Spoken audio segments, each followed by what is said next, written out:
Have you ever heard yourself say any of these things? You're not, oh my gosh, look at that typo. And that's one of the most embarrassing types of typos. That should be apostrophe R-E. You're not in recovery if you don't do 90 meetings in 90 days. I'm a fan of 90 and 90. I think it's a good idea often for many people. Is it an absolute? Is it an essential?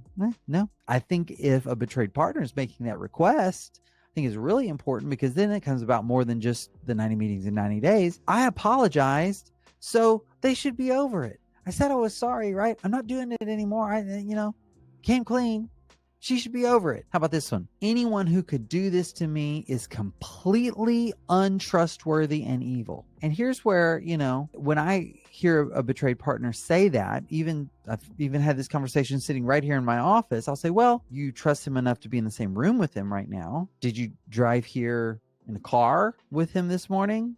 Yeah. Okay. Well, that requires a level of trust, right? But in the moment, we're framing it as an absolute, as an all or nothing, as a black and white, right? If they can't forgive me, they must not love me. If she's bringing it up over and over and she keeps asking me these questions and making me go back and look at these things, and I've said I'm sorry and it brings up my shame and all that, if she can't forgive me and just move on, then she must not really love me. Maybe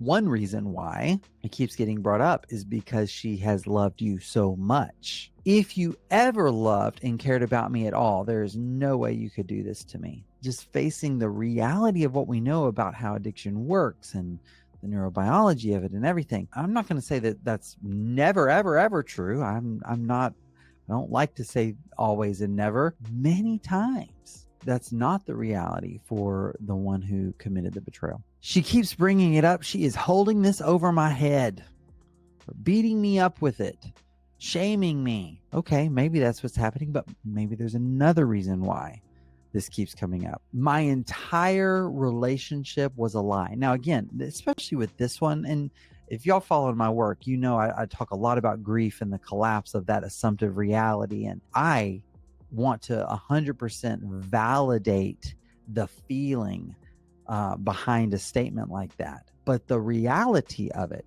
that my entire relationship was a lie, that is such an absolute statement, because there are things that are still true in the relationship. I validate where that comes from. It's understandable. I've done so much recovery work and we aren't better off.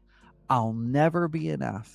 They are the same as every other cheater out there. They'll never change. All of these statements are absolutes. They're black and white thinking, but these are what caused this conflict. So you see my image of the bulls fighting there, the black and the white bull fighting there. There's also conflict within ourselves.